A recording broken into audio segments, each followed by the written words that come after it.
What a Valentine's Day treat the Phoenix Suns gave to us this evening as they defeat the Orlando Magic, a hobbled team on the last game of a 4-game Western road trip. Defeat them pretty handily, although the starters did have to stay in kind of till the end just to make sure that that last nail went in the coffin. Matthew, the Phoenix Suns easily handle the Magic, as well they should, and it was nice to see them play that way, and it's nice to come on a podcast and not have to say, well, the Suns played to the level of the competition tonight.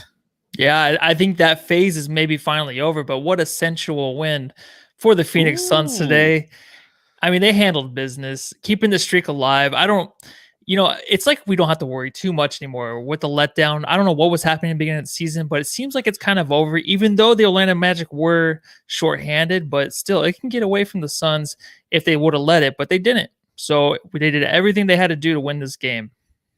Yeah, I mean, it's so many different facets, so many different ways that the Suns came out and just, put the pedal to the metal and didn't allow this team to get back. There were little stretches. They had the Dwayne Bacon stretch in the fourth quarter. There was a little stretch in the second quarter where Terrence Ross was putting up some points. But for the most part, this team, TCOB, they took care of the business the way that they should, the way that a playoff-bound team should, the way that a team that has gelled should. And it was pleasant to see on this beautiful Valentine's Day evening. Yeah, very beautiful, dude. And I was going to ask you, we'll talk about it later. Never mind. I'll spoil the surprise. Okay. Okay. Well, welcome everybody to the Suns Jam Session podcast. He's Matthew. I'm John. Thank you for joining us as per usual on this episode. If you're watching, remember to subscribe and hit the thumbs up button if you're watching on YouTube. If you're listening on the Bright Side of the Sun podcast network, go ahead and subscribe, rate, and review there as well. You can follow the show at Suns Jam on Instagram, Twitter, and TikTok. You can follow me on Twitter at Darth Voida. You can follow Matthew on Twitter. Matthew Lissy. We got a fun show lined up today. Obviously, we're going to talk about the Suns defeating the Orlando Magic. And then we will also, we used to have that Jam Session Predicts segment. I changed it up a little bit, Matthew. So did you? I'm excited for the surprises. Yes, I always change things on you. That's why our relationship lasts so long. You just keep me guessing, dude. You never know. This time it's a surprise on the podcast. Before it was flowers at the door. I can never keep up with you, John. Well, I don't blame you. I'm pretty fast. I move quick and I'm creative. So I creatively keep you engaged. Okay. But we'll talk about that. We'll talk about some possible trade. I know that there's, the name John Collins has been thrown around a lot lately. So I want to talk about that a little bit. If you're watching the show and you want to be on the show, we have our Jamsters React segment. So if you're interested and you want to give us your reaction to the game and or just ask us a question, go ahead and simply DM us on Twitter at Suns Jam, and we'll send you a link to join. You'll be backstage. We'll bring you on for a couple minutes. You can ask away, and we'll go from there. So looking forward to that. Outside of that, again, thank you to all the Jamsters faithful who have joined us in the chat live. Let's pop them open if you got them. I am drinking something I'm not too proud of, but it's all I got. Oh, man, what a shame. Yeah, truly black cherry. Smart water. Sunday night. Mine tastes like water, but it gets you a little buzz. So I'll live with it. Don't judge me. Happy Valentine's Day. Pop them if you got them, Suns fans. Let's talk about this dub.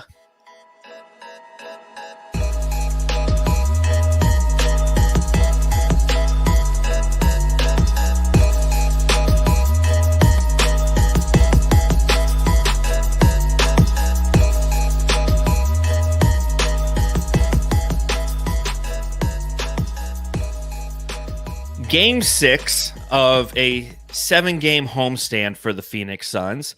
Game 6 in a row that they've won. They've now won 9 out of their last 10 games.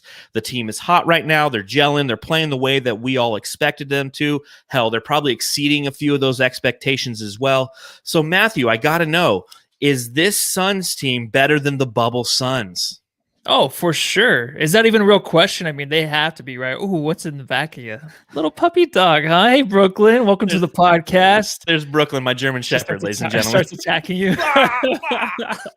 She saw me open up one of those Trulies, and it broke her heart, so she came over here to bite me in the gullet. Oh, what a cute dog you got.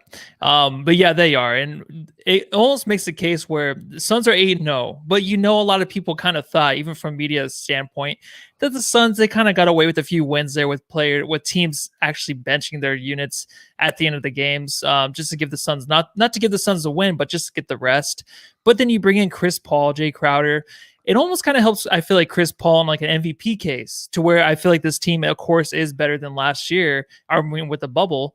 But I think just the way they have him playing in the 6-game win streak, it's it's almost to the point where I don't know when it's going to end, and I think it's up to Chris Paul really to when this win streak is going to end. So I mean, I don't want to throw the MP3. Oh my god, can we just MP3 restart the MVP conversation out for there? CP3. Yeah, but too soon. But I mean, he has to get a little bit of a nod just because this team is on the next level. I know we just played the Magic, but we're playing every team that is on the schedule at a high level right now, no matter how the record looks. Yeah, I was thinking about it as this win streak has progressed. Bad, and no, you're fine. As it's only bad if you say it's bad. So now it's officially Brooklyn. bad. Brooklyn, Brooklyn threw you off. Yeah. But as this win streak has continued, I started contemplating that tonight. It's like, is this team better than the Bubble Suns? And obviously the Bubble Suns, 8-0, different kind of format, different environment in which they ran these off. Obviously these 6 in a row have come at home. But like you said, a lot of the teams that they played while in Orlando were resting players. They were preparing for the playoffs. They were putting players in sporadic minutes just to try to get their legs under them. So although you can't discredit the 8-0 Phoenix Suns and what they did in the bubble necessarily, this team wouldn't exist without them. I mean, to see this team come alive in that format, it brought CP3 here. It brought Jay Crowder here. It brought Etuan Moore and Langston Galloway and all these guys who've solidified the back end of the bench. I think it's interesting when you mention CP3 as MVP, because he's having one of those seasons where it's not going to be a statistically dominant season. No, it's just not. But you look at those Steve Nash years, and those weren't statistically dominant seasons. But what he did is he took a team that was a cellar dweller and made them a legitimate contender. Now, granted, the Suns, 17-9 now in their first 26 games. It would take probably a run similar to something that Utah is doing to really put him in that stratosphere and take the national narrative and push it towards him in an MVP conversation. But it's a possibility now. I mean, the fact that the Suns are playing at this level and CP3 has been that linchpin, coupled with the offensive onslaught that Devin Booker provides, it's not something that's necessarily out of reach. Yeah, absolutely. And I think that there's one thing that I always thought of with CP3 coming into this season. Its statistics aren't going to be there. But also there's another thing I thought of is like if you had Ricky Rubio and we still had Kelly Oubre back this year, I was just thinking, I'm like, there's no way this team's playing that good. You know what I mean? The bubble was one thing, but the season prior, before the bubble, it was a complete shit show. It really was. I mean, it took it took the Suns to spend a lot of time together in the bubble to get things going. But if it was just another season we had Ricky Rubio still and Kelly Oubre, it'd be a different story. I think CP3 needs to be in the talks for MVP. It might be maybe not top 5, maybe not top 6, but he's going to be there. And I just think that he deserves it. He actually deserves a nod. I know Booker's playing crazy, but he's always put up the stats. He's always been our guy here in Phoenix. He just needed that leader, that guy like Chris Paul to come here and help him, show him how to win. And that's exactly what he's doing right now. Yeah, and again, this team is contending. They're the number 4 seed currently in the Western Conference, and literally as we are talking, there's another game going on, and it's the Lakers and the Nuggets. And I obviously I'm not watching that. I'm doing this, but it looks like as Ryan G says in the chat, AD just went down. So if you're listening to this podcast tomorrow, you probably have a little bit more of an understanding what happened. He says had a hurt ceilings and he had a sore Achilles, and I guess he hurt it again. Obviously we'll see what happens, but that's man, if AD goes down, it's horrible to hear that, but at the same time, that's good for the Suns. God, I hate that. It is. I hate that. Dude, that guy, I swear, even in the bubble, he was seriously on the ground every game, grabbing at something. So it's only like a matter of time for this guy to actually kind of miss a big chunk of games, right? To an injury. It would have to happen. He hasn't had any rest, really. So I think it was eventually going to happen. It sucks. It does. But yeah, it does help the Suns, but they still got LeBron, but they need Anthony Davis too. Because he was like we were just talking about the MVP competition, like he was one of the top 3 or top 4 guys going into the season that might win it. So now that he's out, that's huge for the NBA. Yeah, we'll see as in a bad way. In the next couple days, we'll probably have more guidance because the same thing did happen to him. I think it was in the playoffs last year where he went down, he grabbed at his foot. Everyone thought Achilles, and he was fine the next day. So, AD might need some rest. We'll see how that plays out again. Yeah, exactly. Live radio. This is what happens. No, good thing you called that out. Thank you. But looking at the game, these are the games you have to win. You're playing the Orlando Magic. They're down to only 8 players tonight, and they're down 14-2 after shooting 1 from 13 to start. That's what you want if you're the Phoenix Suns. You want to have a team that if they're down and they only have 8 players, sometimes those teams solidify and they come together and it's us against the world, and they come out and they start shooting 3-pointers and they start hitting them, and before you know it, you don't know what hits you. That's kind of what happened when we played the Wizards earlier this year. They were down a couple players. I think Bradley Beal was in that game. Thomas Bryant had just got injured. His ACL, he had just torn his ACL the game before. They were having some COVID issues, and they came out on fire. And the Suns, I remember the first time out that Monty took, which was probably a little too late. Suns were down like 16, like it was nothing. In this game, conversely, they come out, they put the whooping on them. It was very nice to see that the Suns were up to setting the early tone in this game against the subpar competition. And primarily they did it by attacking the paint. Yeah, they did. And that guy was really Booker too. 8 out of the first 14 points for the Suns before the first time out. It was interesting to watch because you are worried going into these games how the other team's going to respond because they're shorthanded and how they kind of they have to jump at the opportunity early to really get out to a lead or sustain any kind of ground against the Suns. But it was ultimately just up to the Suns really in this game to keep the defensive hot. And also just, like you said, get to the rim, like play at their strengths, and shooting the 3 later on the night, really they got hot, but just keeping it in the rim and the 2-point shots, that's always great to see from the Suns, especially when you can easily get rattled against the Orlando Magic team where I even saw in the comments last podcast where a lot of people were like, it's going to be a tough outing. It really is. Even with 8 players, we didn't probably know that back then. But you already knew the roster situation. It's a matter of time for really the Magic to wake up in this game and to maybe, go out the Suns a few runs here and there, but it never really happened too bad. It did happen a few times, but it wasn't anything to get nervous about, right? Yeah, this kept him at arm's length away the entire game.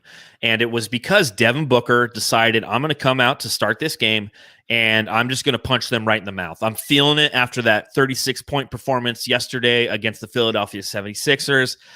He probably met up with Kendall, probably, had a some little afternoon delight. So he was in a good mood. 7 of the Suns' first 23 points came from Devin Booker. And then right after, Orlando called the timeout, he came out and the next 2 plays were assists from Devin Booker. And at the end of the first quarter, Devin Booker had 17 points and the Orlando Magic had 16. And from there, it was, like we said, they just kind of kept them at arm's length and didn't allow them to garner any momentum. Monty took the appropriate timeouts. He left the starters in as long as he possibly could. I think he did it until about 2 minutes left in the game, just in an effort to ensure that there was no final run from Orlando that would jostle the concentration of this team going into that next game that they have against the Nets. They didn't need no negatives from this game was kind of Monty's strategy, and I think that it paid off in the end. No, yeah, you can tell he wanted to do that because they were just kind of jacking up threes towards the end, just acting like it was a blowout. But anything in the last 5 minutes could happen in an NBA game, no matter if you're up 20 or 25. It can be cut short within 2 minutes. Then you got 3 minutes and maybe you're only up by 12. Who knows? So, he put the first unit back in. I was kind of questioning it, but it makes sense. They got to keep the mojo going with this first team offense. If there was an injury, of course, maybe we'd be questioning it, but it only makes sense in the way that you got to keep things going with this offense. But what I really liked was just the energy was really up to the whole game. You can even see, even if it was DA, if he was like to just like, I don't really care, I'm not going to play. In the first half, maybe he saw that, but the energy, whatever was said to him and the rest of the team in the second half was, let's just continue it. Like, there's no reason to have a letdown. These minutes are really precious, and especially with the full roster. I mean, Monty has to know exactly who's going to come in and who's going to produce, no matter what the situation is in any kind of game. So he needs to see them at their best efforts, and I think they just did that throughout the whole game. And I don't think it really came down to ever just like a guy hanging his head and just trying to, it's Valentine's night, even though who knows? I mean, every night for them is Valentine's Day, right? These guys, does it even freaking matter if it's Valentine's Day or not? No, it doesn't. It doesn't. Every really night doesn't. they're treating themselves, Yeah, exactly. And when we talk about Watch 2021.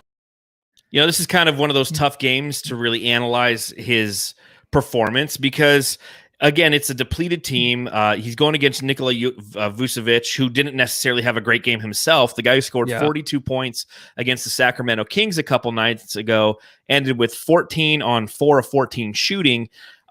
DA, though, 10 and 13, 5 for 7 from the field, just kind of, as you mentioned, not necessarily going out and being somebody who's super aggressive, but knowing when and where to kind of pick his spots and being somebody who has the ability to rebound the ball when necessary. And, I know that Aiton Watch on Brightside, you have an article coming out that kind of talks a little bit more about his body language. Yep. Stole your idea. Mr. Body Language Guru, what did you see tonight from him? Oh, well, I mean, in the first half, it was basically just basic Aiton stuff. It was basically like he wasn't really there showing anything off. He wasn't ready to take over, didn't want the ball. Kind of like what you saw in the Sixers game a lot. Second half, he did have the energy. I felt like he was able to really kind of push around Vucevic, but a lot of like the fast breaks were happening today for Aiton. Did you notice that? Like a lot of fast breaks he was running. I think there was 2 to 3, at least 2 of them where he was running and he was on the outside, not really running down the middle like a wing. And he would get the ball the first time he laid it up. But the couple other times, there was, of course, when you're playing the Magic, there's going to be steals, there's going to be opportunities for fast break. But him running it was something kind of new. So I think that kind of got him going. But in the first half, you can see he didn't really want to run one end of the floor to the other. That stuff kind of frustrates me because like your teammates are still trying to they're trying to make plays. They're trying to get down the floor. I'm not hating on him at all, but I'm just saying I like his energy in the second half because he didn't seem like he cared. He seemed like he was there just to try to blow out the Magic and just, do his thing against Vucevic, like you said, who didn't really have a good game. But I think he bodied him up, something he didn't do against Embiid at all. He bodied up Vucevic in the second half. And I like to see that. I mean, he can. I mean, maybe he's not as wide as him, but he's a big dude too. So just own your ground, Aiton. And I think he did in the second half. And as Thomas Dennett says in the chat, I'm officially cool with DA being an elite board banger and Booker is the star. And that's what I've kind of been saying for a while when it comes to DA is we don't need him to be the best option on this team offensively. We need him to be a fantastic complement. And, he was that. He does that on the boards where if you see him underneath the basket, you can drive to the hoop and put up a shot. And if it misses and somebody collapses on you, he can. That's a lot of his points are mop up points, and those are highly effective points. And again, in a game that's a blowout like we saw tonight, you don't need him to go out and put up 25 and 10 or 25 and 13. 10 and 13 is acceptable. It's what we want from him. Conversely. Vucevic didn't have a great game, and like you said, you can credit some of that to DA and his ability to body him up, to make him uncomfortable. Obviously, his shots weren't falling for him. Vuce is somebody who likes to shoot the ball from downtown. He was only 1 for 4 from deep. Couldn't get in a rhythm tonight. You could just tell that this was a tired Magic team. Okay, they're 8 deep. They've on game 4 of a Western Conference swing. They just want to go home. It's just they're playing a team that they know is clearly a better team. So they just weren't in it. And it was nice to see that the Suns didn't let them get in it. It's like I said, if Vucevic comes out and he hits, his first 3 shots, it becomes a different ball game. But DeAndre Ayton played very well as he could in 30 minutes. I like the 4 offensive rebounds. I like him doing the dirty work down low, and that's his effectiveness. Yeah, and I just think he can do both. I really think he's that type of player. I know he's like kind of the filler player right now to help us win because when he was being when he was a player that I wanted him to be during that 4-game stretch, the Suns were like 1-3 and they weren't winning, of course, but the whole offense itself wasn't really finding itself. So maybe this is the thing that I kind of realized is like, maybe he's just, deterring the defenders away. It's where he just brings them to their side. Cause I always said he's hiding on offense, but maybe he's just like bringing defenders away from like the wings, the guards, whoever's bringing the ball up to set up the play in a certain way. There's something behind it, but a lot of it too, you still can see Chris Paul yelling at him to come on, get in the game. That just needs to stop. I don't know. I'm okay with that. I'm okay with that. It's like you said. It's like you said in the podcast last game.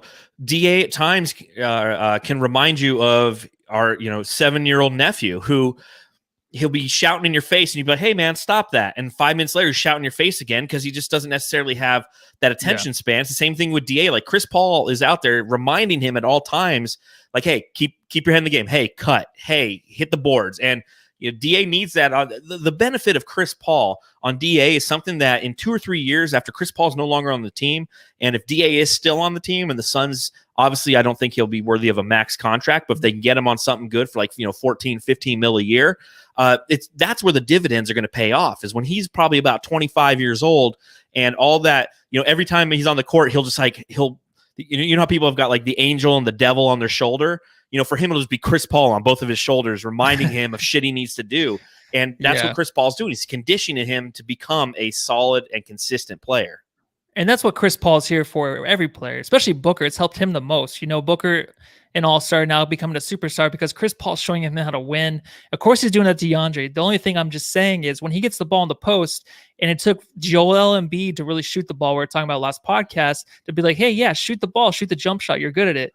Like, just shoot the freaking ball then, DA. Just do what you think is right in certain situations, because otherwise Chris Paul is going to yell at you because you didn't make that decision. They trust you to make the right decision because he has done that in games where I trusted him the most out of any player on this team, and he just needs to get back to that. I don't care if he doesn't put up the stats. I don't care if he goes like 2 for 15 or whatever. As long as he's making the right decisions, I just want to see that more from DA.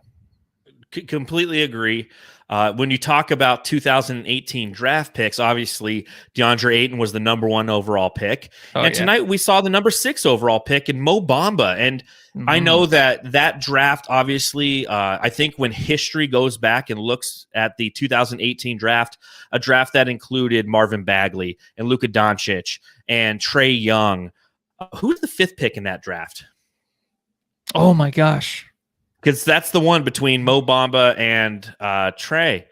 And it was another decent pick. Dude, I don't know. I forget. Hold on. Well, I'm sure the Jamsters will let us know. The 5th pick in the 2018 draft, let us know. But Mo Bamba was somebody who was highly touted coming into that draft. And what are your thoughts on him now that we are 3 years removed from that draft? Yeah, it was Jaren Jackson Jr. went number 4. Trae Young was 5, but traded. Okay, that's right. Wendell Carter, too. Colin Sexton. Yeah, it was a really good draft. Shea Gilders, and yes, man, what a good draft that was. Yeah, I know. Mikal Bridges, yeah. So what are your thoughts? When you see Mo Bamba, he's playing off the bench for this team. Obviously, he was drafted to a team that already had some bigs. They had Jonathan Isaac, who they drafted the year before. Vucevic has become an elite, although not necessarily nationally known, but quality center for the Orlando Magic. So he's been playing in a backup role. And he's just nowhere near the player we thought he was coming out of Texas. No, he wasn't. And I remember the interview that we heard before the 2018 draft, where he was talking about I should be number 1 with Suns and with Devin Booker. It was really convincing. I was almost like, yeah, pick this guy. He sounds like he knows what he's going to do. He's going to be an all-star. But then that's me and the whole Josh Jackson thing. I feel bad for the guy. I feel like he still has a lot of time to learn and stuff too for being out. I don't think he's really played even like the full 3 years he's been in the league. So maybe he needs more time. He's especially if Sarge can back him down and not worry about a pump fake and just put it over his head when he wants, or else Bamba not be able to actually block anybody, or else put the ball back up without getting blocked by Cam Johnson coming from behind. Those are just big issues you have when you're a 7 foot whatever big guy. I mean, we would have struck out if we would have took Mo Bamba. But I like this Magic team if they're healthy. And I'm pretty sure he might be a trade piece or something in the future. But God bless that guy, dude. I just I feel bad for him for some reason. I don't know why. I feel bad for him too, and I think it's because I remember that press conference when he was, saying I should be a member of the Phoenix Suns, and it was convincing. And he was one of those people. I mean, when it was a big man draft outside of the playmakers, and you had Da, you had Triple J, and you had Mo Bamba, and some of the the ringer staff and people of that designation were talking about how he potentially could be the best out of the three. And you look at his career, obviously hasn't turned out the way that he wants. He's played a total of 11 games this season, averaging 5.2 points per game. Last season he played in 62 and 5.4, and 14 minutes a game. He averages 14 minutes in his career a game. So I think with Mo Bamba, and again, I'm bringing this up, he came off the bench. He had 23 points tonight, 23 minutes tonight, 1 of 7 shooting for 2 points, did have 11 rebounds, but he's just a guy who just never truly has had the opportunity, I feel, because of that backlog in Orlando, and is somebody who could potentially be a valuable piece, although very underrated piece in a trade, like you mentioned, some point in the future. I mean, he has talent. It's more on the defensive end. I never thought he was a great offensive player. He's proving that in his career. I mean, as a big man, you should be killing it. He only gets, he's shooting 58% from the field this year, but in his career, he's only 47%, almost 48%. So it's not necessarily somebody who is, lighting the world on fire offensively. Defense is where he makes his name. Then you look at some other members of this team, and Dwayne Bacon is somebody I've always been really high on. I wrote a piece for Brightside earlier this season on potential targets that the Suns could have. Now, obviously, they've come up with a lot better targets than I proposed. But Dwayne Bacon, who was not happy in Charlotte, is somebody who I've always kind of enjoyed watching. He's not necessarily somebody who is going to provide a lot of defense for you, but he can score the ball. He's averaging a career high 10.3. This year, given opportunity. He's a 6'6" shooting guard. He's somebody who I thought would be a good backup to Devin Booker.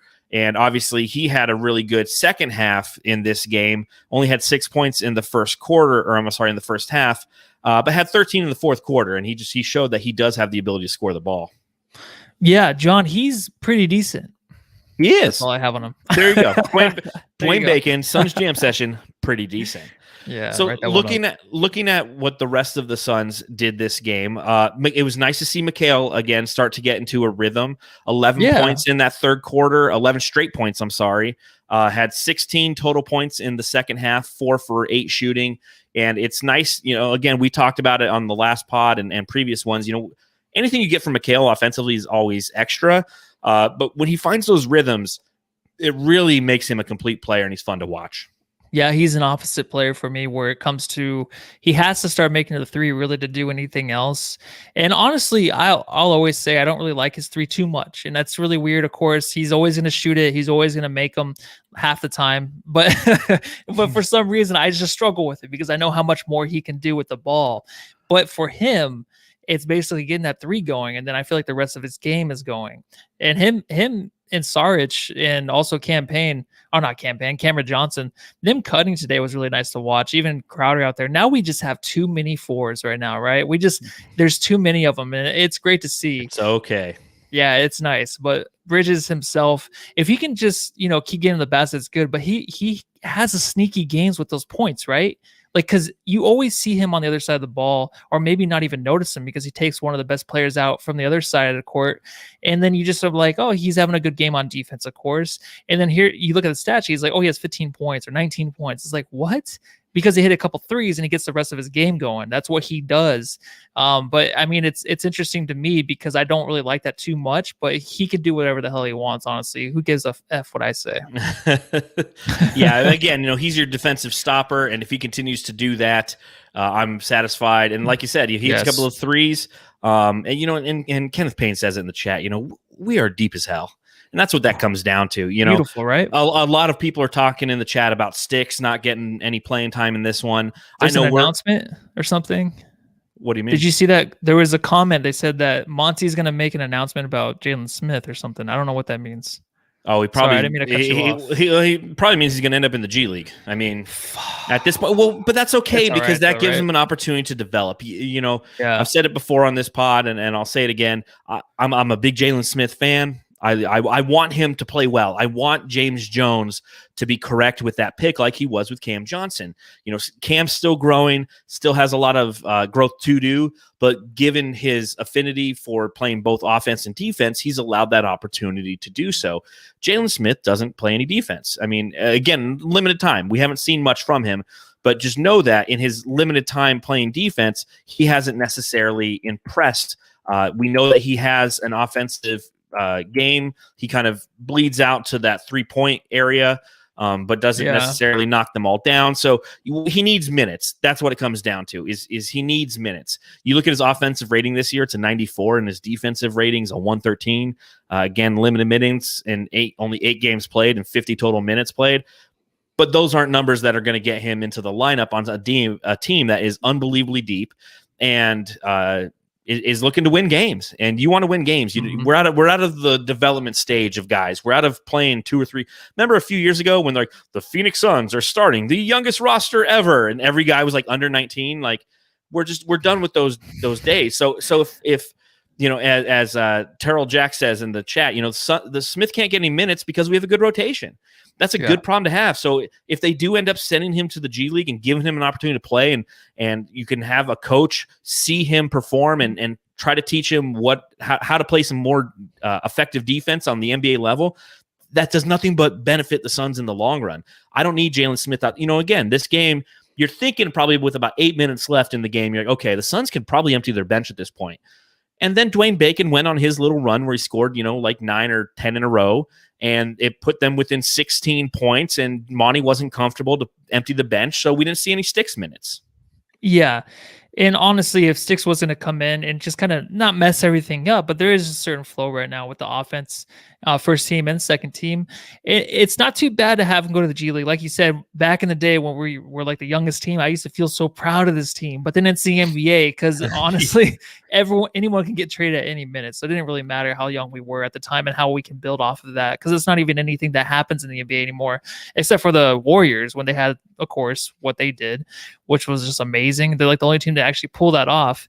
I actually think that it's good for Sticks to go to the G League if he is going to go. He does need the minutes to play and just get something going, because sitting on the bench not doing anything must frustrate the hell out of him, especially when it's a winning team and then Halliburton's playing the way he is. He sees that. He wants to prove himself to be the right pick. So I think for him to actually go, if he's going to the G League, put in good solid minutes, come back, because there's always going to be an injury. There's always going to be COVID. There's always going to be something. He will be back. Just like Etwan Moore this year, he'll be back. He can help this team in the future. So it's nothing to get too worried about, Just enjoy the ride right now, right? No, I completely agree. Enjoy the fact. Don't sit and look at the things that we don't have. Be thankful for what we do right now. We're 9 out of 10 victories. We're 6 in a row. We're 4th team in the West. We're playing at an elite level. And guess what? Jalen Sticks isn't a part of that right now. It's cool. That means he's going to be somebody who's going to pitch in later in this season at some point, like you said, Matthew. So be thankful for what we have. And don't sit there and think the grass is necessarily always greener. Well, if Sticks was getting 10 minutes a game, I'm out of the development stage of the Suns. I'm just over it. So, again, the Suns win handily against the Magic by 19 points. Who, Matthew, is your Jam Star of the Game? And of course, if you're watching along live in the chat, let us know who you think the Jam Star of the Game is. And this is also a reminder, if you're watching on YouTube, hit the thumbs up button, go ahead and subscribe, hit the bell, lets you know whenever we go live, which is after every Suns game as well. So, Matthew, your Jam Star of the Game is Devin Booker. Again, is this like the 3rd game in a row? It has to be 3 or 4 games in a row. He is a Jam Star of the Game, basically because he came out hot, 17 points, of course, in the first quarter. He's going to go cold, but still, I mean, he ended the game for the Suns, giving them a few buckets when they needed just to seal off the win. He did everything right, really, for the Suns. I know he had a couple great assists in the first half. He still keeps finding his teammates, even if he is hot. He doesn't have like those before. It's like the, what are those shots after you're on a hot streak? And then heat check. God, I forget it. I got the heat check shot. Usually you see Book put those up, but tonight he didn't really even have to do that. He still continues to try to find his teammates and move the ball around, even if he is hot, and he still gets 17 points in one quarter. I thought maybe he can go for 37 and tie Klay Thompson, who knows, for the most in in one quarter, but it didn't have to be that way because this is a different Suns team. But same player, right, John? Oh, yeah. And as Blaze Megatron says it perfectly, Big Dick Book. He took it away in 6 minutes. BDB. And that's exactly correct. He came out and put the Orlando Magic on notice right away, said, hey, you aren't going to have one of those games where you're going to find any rhythm. We're going to score. I'm going to score. I'm going to put this game away early. And then from there, the rest of the team can try some offensive sets and try some different things. Monty can even play a little bit with his rotations if he wants to, but we're going to win this game. Devin Booker, 27 points tonight to lead all scorers, 10 for 16 from the field. 6 from 7 from the free throw line and 1 for 3 from downtown. That one, again, being from the logo. So 2 games in a row where you get logo Book, 6 assists as well. And here's the most important thing. We haven't really talked about this, so maybe we can spend a couple minutes on this. No turnovers for Devin Booker. What plagued the Suns at the beginning of this season? Toinovas from Devin Amani Booker, okay? He's somebody who was trying to find his place within the confines of this offense. He was trying to see if he needs to be the scorer, if he should be the playmaker, if he's the guy who's next to next to CP3 and trying not to trying to play make. And we've seen that turnover count go down. Last game against Philly, 2. The game before that, Milwaukee, 3, 4, 3, 4. So it's not the 8, 7, 8, 6 that the numbers that he was putting up earlier in the season when it comes to turnovers. He's becoming comfortable knowing that he is the scoring option. He can play make as well. Again, 27 and 6. That's what he needs to do for this team to be successful. That's what we got from Devin Booker tonight. Yeah, it was really just him trying to find his way with Chris Paul. And it's kind of weird. I don't even know how to explain it, but them two on the court together, it's like they're playing like a separate game in a way. They both take their turns. They both have their own offenses in a way. I know that's not the thing. That's not really what's happening. But to me, it is. To me, it's like basically one has the ball, you're in good hands. The other one has the ball, we're in great hands. Like that's just the way it is, the way these two are playing together, which I don't even feel like they're on the same team. But I just don't feel like they're like playing on the same court. I don't know how to explain it. It's kind of like taking DMT and trying to explain what the hell you saw on your DMT trip, right, Joe Rogan? Oh man, Joe Rogan, for the shout out to Joe Rogan. It's because Monty does a good job kind of staggering their minutes. They're doing a good job deferring to each other, and it's almost like there's 2 separate teams and 2 quality teams right now with the rotation, the way that they're staggering Booker. Booker plays the whole first quarter now. CP3 goes out with about 5 minutes, and then Booker doesn't come back till about 5 minutes left in the second quarter. So the way that he's staggering these rotations is allowing the Suns to be constantly effective and consistent. So it's been very pleasing to see them operate in the manner that they have because they keep putting pressure on the opposition. In the past we had Jam Session Predicts. I've decided to change that segment to our Guess What? It's the Guess What segment. We're gonna guess what. For those of you know, that is from I Got a Fever, and the only prescription is more cowbell. The greatest skit ever on Saturday Night Live. It is featuring Christopher Walken. Guess what? So are those your hands? Whose hands are those? Those are not my hands. That is DJ Easydick. And so we talked about on the last podcast in predicting this. We said who was going to have more points, Ayton or Vucevic. We both said Vucevic. We were both correct, but it was only by 4 points, Matthew. Vuce only had 14 and Ayton had 10. Very surprising. I'll always take the other team player over Ayton right now. So that's the winning way right there. And then you're not wrong. You're not wrong. He's like you said, he's not necessarily going to be your second or third scorer some nights. We said who's going to win, the Suns or the Magic, and who did we say, Matthew? I think we said the Suns. I think we said the Suns. We both said it, and we were both correct. That puts us. I'm 7-4 on the season as we guess what, and you are now 8-3. Trey. Yep. And up next for the Suns, we have the Nets on Tuesday at 8 p.m. on TNT. Now, it was announced today that Kevin Durant will be missing the next couple days with a couple games. I'm sorry, with a hamstring pull. So obviously that means it's Kyrie Irving and James Harden versus Devin Booker and Chris Paul. Get up. This is going to be fun. No, it's gonna be great, dude. Steve Nash returns to Yes. Phoenix. He used to be a Phoenician, now he's not. I don't even know where he's at. I guess he's in Brooklyn. Of course I knew that, but he the only the only thing that sucks is KD is out. So I wanted to see this team at full play against the Suns. I wanted to see maybe Mikal Bridges plays against Kevin Durant. Who knows? Now I'm thinking who's going to take on as one of the guards. He would probably take, I mean, Kyrie Irving or James Harden, of course. So depending, I don't know who I would like to see maybe on James Harden and then Chris Paul and Kyrie Irving. I don't know. They'll figure that out. But I wanted to see Mikal Bridges against KD. It's not going to happen. So, I mean, it's kind of nice, kind of like Anthony Davis, getting hurt and he's going to maybe miss some time if that's what's going on right now. But KD not playing, dude, I'm still pumped up. I mean, we got Steve Nash coming back, dude. That place is gonna be crazy. Is it gonna be 3,000 fans for that game? Yeah, I think that's the game where they go back to 3,000 fans. Okay. Steve Nash jokingly said that Robert Sarver will do anything to monetize the Suns, and knowing that the old Suns and Mike D'Antoni and Amari Stoudemire and Nash are coming back, it's a perfect opportunity for him to do so. Yeah. So it'll be really interesting seeing them play against this team. And Brooklyn is offensively one of the best teams in the league when they want to be. They're still at times trying to figure out when and how to deploy KD, Kyrie, and James Harden together. They're one of the teams that I really enjoy watching on League Pass. Anytime one of their games is on, I'm tuning in and watching. And one of the things I've noticed is they don't play a lot of defense, and they're going against a Suns team that has been doing a really good job this year in play defense. Obviously, they only gave up 90 points tonight. We currently give up 107.9 points per game, which is fourth best in the league right now. So it'll be interesting to see if it's going to be one of those nights where Brooklyn comes out and has the ability to score at will, or if the Suns can shut them down a little bit. This is a team that will take threes on you. The Suns are one of the better three-point perimeter teams, although based off of what I've seen this year, it's not necessarily skill, it's more of luck.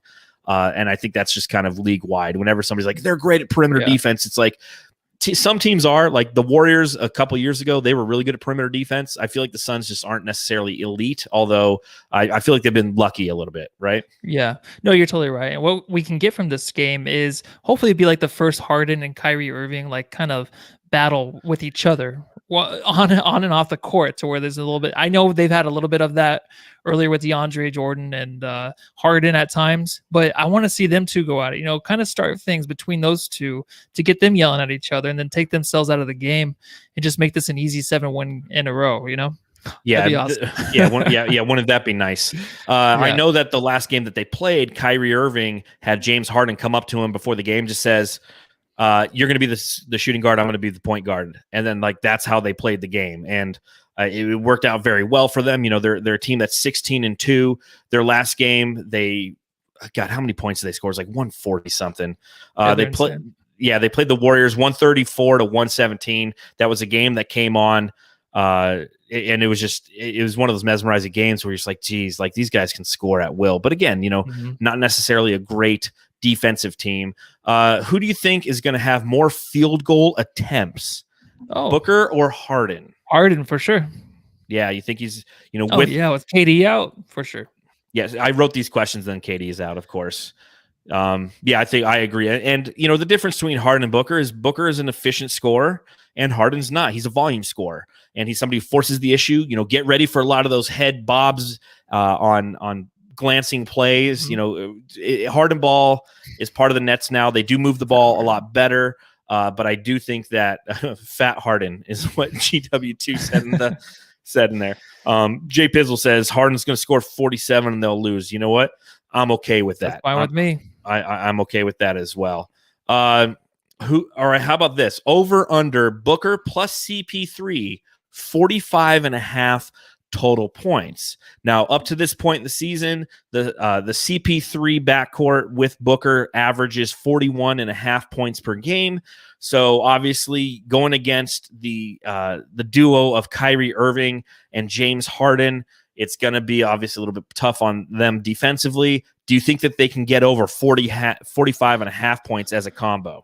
I think they can. In this game, I think they will for sure. I think this is one of those where maybe the point guards go head-to-head. I mean, I know Booker can't really guard anybody if he's going to be guarding Kyrie Irving. So I think on the offensive end, I think he can put up some big stats. I don't think he'll have over 25 shot attempts, even though we just bet on that one. I just think that this is one of those games where Chris Paul and Booker will go back and forth in isolation plays just to kind of nail down the game. I think also Joe Harris got to watch out for that dude too as well. He might Yes. have more points and more shot attempts than all these guys now that KD is out too as well. So I mean, just because KD is out doesn't mean it's gonna make it any easier. It might even make it even worse because of the game plan situation. Even though you had a big chunk of the games with KD out already, to where you can kind of see how this team plays. But I mean, it's just who's hot. If Harden comes out hot, it might be over that quick. If Kyrie comes out and is just making ridiculous threes, or dribbling behind his back, falling on the ground, picking it up and just shooting the fadeaway or something stupid like that, it might be over. That's just the way these two guys are. They're superstars. They're two of the best point guards in the league. So it's going to be very difficult either way. So I didn't answer who's going to win or not. So sorry, go ahead. Well, we haven't gotten there yet, but Not yet. but the over, the Jamsters are saying over 45 and a half points. And I think you make a valid point. The end of this game, especially if it's close, it will be Booker and CP3 trying to take advantage of whatever Brooklyn's defense is or lack thereof, and trying to throw those daggers at them. And we've seen that happen against the Bucks. We've seen it happen in games during this win streak where we have two closers. Just like they have two closers, we have two closers, and both of our guys are a little bit more clutch. So if it is one of those close games, it'll be interesting to see how that is approached and attacked. The one disadvantage for the Nets is with KD in the lineup, their end of the game lineup had him at the 5. And it'll be interesting to see how they attack at the end of the game defensively without KD. It could be something where Ayton comes in real big at the end of this game because he's going to have an opportunity. There is no Jared Allen on this team anymore. They traded him. DeAndre Jordan's in there. But if he is your crunch time 5, that's something you can take advantage of, especially if you have DA roaming the perimeter and cutting and doing different things that DA can do. He's a lot more athletic than DeAndre Jordan. So I'm really excited for this game. Really, this is when they released the schedule. We did that podcast, so many months ago. This is probably the number one game that I circled looking forward to. 8 p.m. TNT game. Gonna be a blast. Obviously, Jamsters join us right after the game to hear about what we have to say and to talk to each other about it. Here comes the big question, everybody. Who wins, Suns or Nets? I was waiting for everybody else. Suns. I'm gonna say Suns finish off this road stand with a win. I think it's gonna be a win. I think it's gonna be home stand, by the way, not a road stand. I know. I keep saying that because they're playing all East Coast teams and stuff, so I get it all mixed up. I don't even know, but we get everything wrong. Actually, I think I get 80% of the stuff I say on here is wrong, and then in the comments they correct me. So I like that.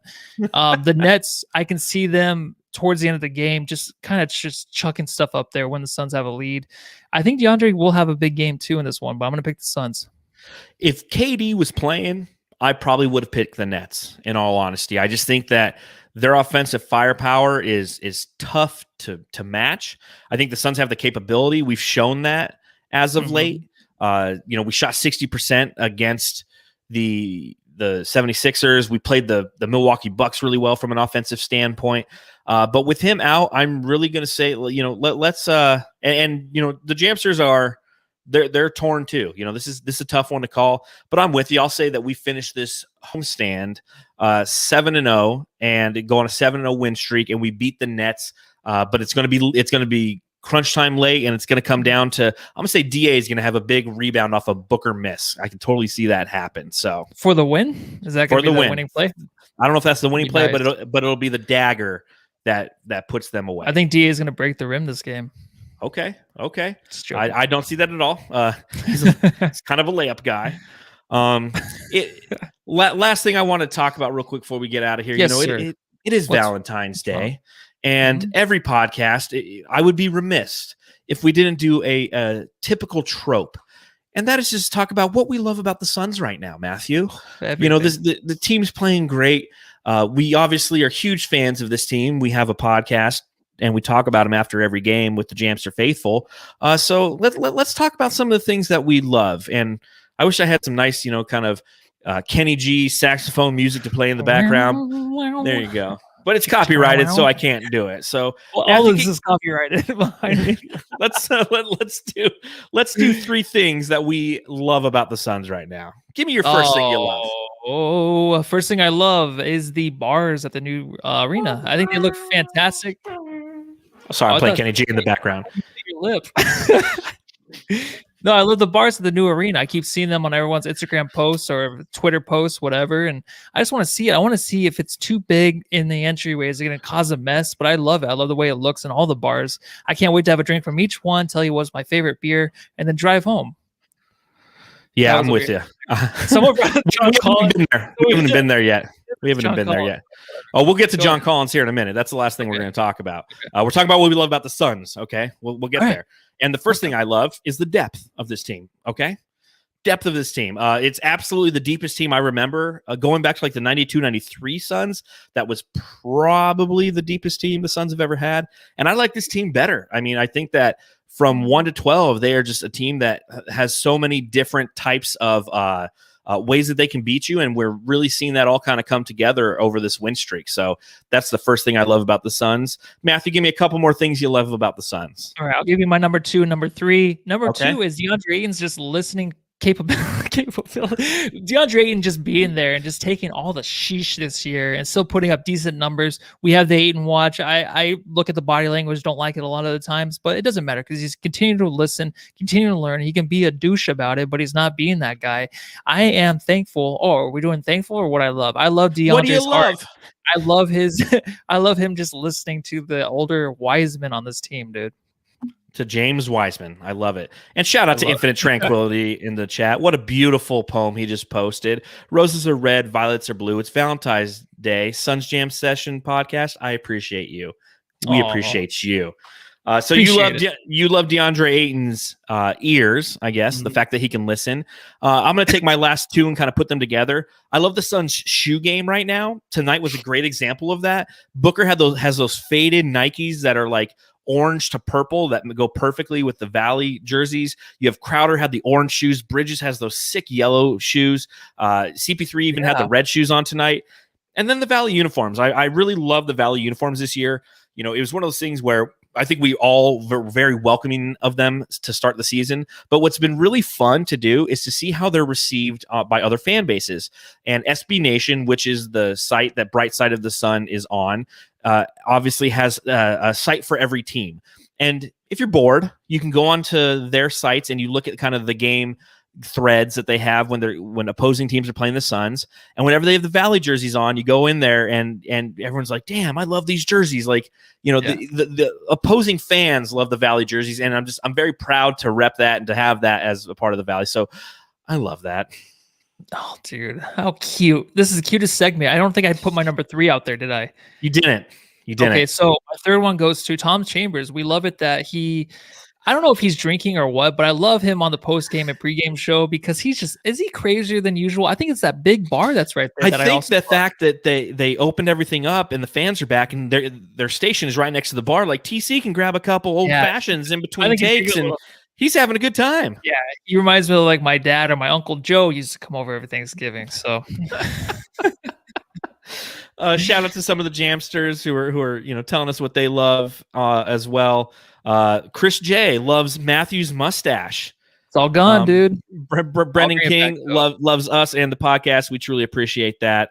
Did you guys? Oh, look at this. Regan Graves. Did you hear the Dave King shout out during the game, Matthew? Yes. Yeah. I actually texted John right away because I thought Kevin Ray was actually going to shout out John. Yeah, because that was his stat and it was from Brightside, but I swear he was going to say John Voida. Yeah, no, it was really cool when he made the shout out to Dave King and Brightside. The statistics that he was mentioning was in my F and B connection article that I wrote last week, so that was really cool to see. So, last thing, obviously, I want to talk about is John Collins. Okay, so he is somebody whose name has been come up as of recent. The Atlanta Hawks made it known that they are shopping him. Obviously, plenty of Suns fans are interested in adding his services to the team. What are your thoughts on trading for him? What are your thoughts on any potential packages? Do you think that he's something that the Suns need? I mean, let's have that John Collins conversation that everybody's having. Yeah, my question, though, really to question your question is like, why do they want to trade him? And like, I'm not even like that interested in a guy that's already thrown out there as a trade bait, really, by their team, especially a young team. He's a young player. Of course, they have DeAndre Hunter that is actually doing really, really great too as well. But I mean, why do they want to trade him? I don't know if I even want any part of that. And right now, I feel like the Suns have a lot of fours on the floor and a lot of minutes that, I don't think they can break up unless they traded some of those guys. But with the chemistry right now, I don't want to mess anything up. I don't think we have the picks to do it anyways. But I mean, what do you think though? I mean, he's a good player, but why do the Hawks want to give him up? Well, I think this is the primary reason is he's somebody who is going to get paid when he becomes a free agent. Currently this season he is making $4 million a year. Next season, the qualifying offer for him as a restricted free agent is $5.8 million a year. And the following year, he's a restricted free agent again. So he's somebody who's affordable. And I think that I think the emergence of Clint Capella on that team has really kind of, made them go, okay, we don't necessarily need him. We got Danilo Gallinari. We got Clint Capella. John Collins isn't somebody we necessarily need, although he is scoring 18.1 points a game right now. He's somebody who they probably want to cash in on his value right now. They're 11-15. They're ninth in the Eastern Conference. They're not necessarily a strong team. So there's somebody who they think they can probably trade and get some assets back that's going to help this team in the future that will, because eventually when that time comes, like they're going to have to pay him and they're going to have to pay Trae Young. And it's like, it's going to be a very expensive offseason for him when that time comes. So I think that his name's kind of been thrown out in that capacity. Here's my thoughts on John Collins. I like the guy a lot. I really do. I think that he is somebody who playing with CP3 would probably be a lot more fluid on offense than some of our fours are right now. Frank Kaminsky's not going to make highlight dunks and things of that nature. But when I think of John Collins, I do think of that. He's the flashy guy. That's why we know him, right? Because of his dunks, because of the highlights on SportsCenter, because SportsCenter loves Trae Young, so they're going to show him throwing up alley-oops. And John Collins is typically on the other side of that. Here's my counter argument to that. We're not a team that's kind of stuck in the middle looking for that last piece. We again don't necessarily think that the grass is always greener on the other side. Frank Kaminsky, not sexy, but he's getting the job done, and he's fallen into the confines of a role. John Collins, if we do trade him, and granted, I've seen some interesting trade propositions, Jalen Smith, Abdel Nader in a second. I think that's the one that I saw on Twitter today. I don't think we have the ability to trade our first because I think there's some rights that are involved with the Oklahoma City Thunder as it pertains to a pick swap. So we can't trade a first-round pick next season. But I think that, the thing that makes this team really fun to watch right now is everybody enjoys playing with each other. They know their role. They have accepted their roles, and they're going to play within that role. If you have John Collins come to this team, a guy who's making $4 million a year, so it easily makes sense for him to join this team financially, but he's a guy who wants to get paid here in a couple years, so he's going to be a guy who wants the ball. He wants to score. He wants to be the second or third scorer on this team, and it could disrupt that chemistry. And what is so valuable is chemistry in the NBA. It is a game of rhythm. It is a game of chemistry, and I don't want to mess with. I mean, we won 7 in a row. Like, why do we need John Collins? Are we going to get like an extra win by having him here? I don't know. Yeah, it's tough, but the only guy the Suns can go after really if they do trade, and I mean, if they're going to trade, it has to be an all-star. It has to be the guy to put us over the top.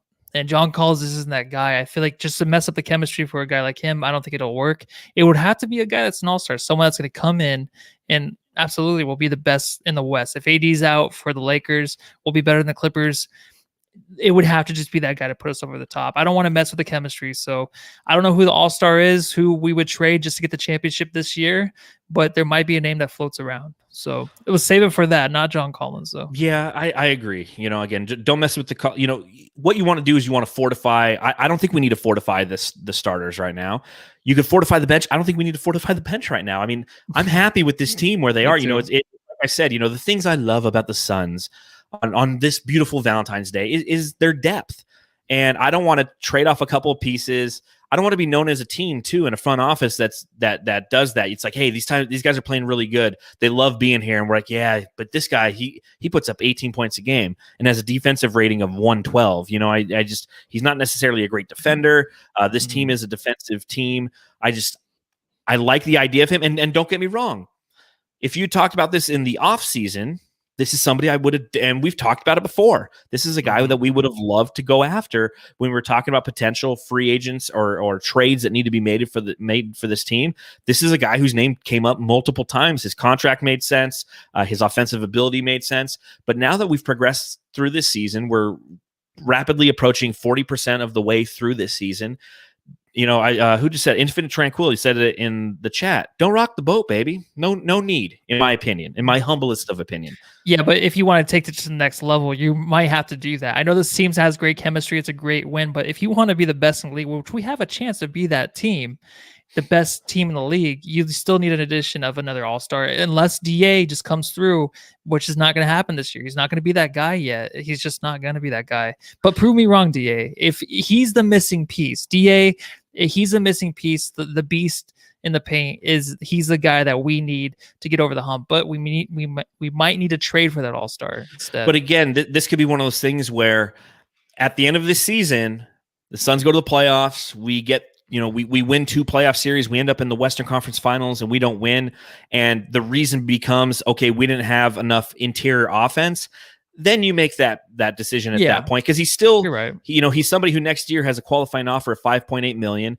Atlanta could do a sign and trade with him, and there's a lot of options there. So I want to see what this team's potential is, and then you make that decision. You've pulled all the right levers so far, James Jones. Don't pull the lever of bringing John Collins to this team, giving up a Dario Saric. Well, you probably wouldn't, because the contracts wouldn't make sense. You could give up sticks. I mean, from a financial standpoint, realistically, you could trade Jalen Smith for John Collins right now. They both make like $5 million a year, $40 million a year. I mean, financially that makes sense. But from a chemistry standpoint, I don't think we disrupt. We like the Jansters are saying, man, don't rock the boat right now. I think we're good. Yeah, but the only thing is, too, you don't really want to, for me, I don't want to look too much into next season and just worry about cap space, all of that. Then we could trade for the guy if we don't win the championship. Honestly, the way this team's playing and stuff, the next goal really is to get to that tier, to be a championship contender. So whatever they have to do this season, even if it messes up the offseason, messes up the so-called flow and stuff, it may need to be done. Because you look at teams like even like the Boston Celtics, where they had such a great young team going against the Cavaliers and stuff in the Eastern Conference Finals. Like, just wait till next year, wait till the next year, wait till the next year. This team's young, good chemistry, all of that. But it doesn't happen that way. You got to, if you have a chance, you got to take it. I feel like if you're the Suns. No, I definitely hear you. And, as Capo Status says in the chat, can't trust Damon Jones if DA gets in foul trouble. Collins could help there. Yes, but Collins also would have the expectation of being a starter, because he wants to put up those metrics and those numbers, because he wants to get paid when his opportunity comes. And I get what you're saying. If you have an opportunity to go and get somebody who you feel is going to help you win, then do it. But we're winning. Like we're a solid team who has, I know. It's like, if we want to be one of the best teams in the NBA, like we are the best team in the NBA over the last 10 games. We're 9-10. I think 9-1. I'm sorry, 9-1. Yeah. I think the Utah Jazz are also 9-1, but it's just like, what else can we ask for at this point? I mean, we're playing well. If injuries happen, which they have, we've shown that we can maintain the depth. So, I mean, I don't know what the answer is. I just think, from my personal perspective, John Collins, as sexy as that is of a name to try to bring into this city and onto this team, I say stick with what you got, ride the chemistry that this team's developing. Don't betray any of these guys. You have Frank Kaminsky and Mikal Bridges, who are the F&B connection is developing. And then, potentially you could trade Frank to get as a part of a package to bring in John Collins. And then Mikal Bridges is like, well, there goes my buddy. I mean, I just think that there's so many off the court type of things that doing this transaction would affect that. It's just, it's funny, because if you'd asked me at the beginning of the year, it's like, listen, we could trade for John Collins. I'd be like, hell yeah, dude. But I just love this team so much right now. And, obviously that's recency biased. And if the Suns lose to the Nets, I'll be like, we needed John Collins, so who knows? Yeah, but then also, too, Chris Paul knows what it takes to win in the playoffs. I mean, he's never won a championship, but he will know if James Jones comes to him or comes to Booker and be like, hey, we might have an offer that we can afford to get this guy right now who might help us win a championship, but we have to give up these guys. I feel like he would go to those guys first to ask them, is this going to put us at the top or not? So that conversation is probably going to happen this year, but it just depends who that guy is that we get.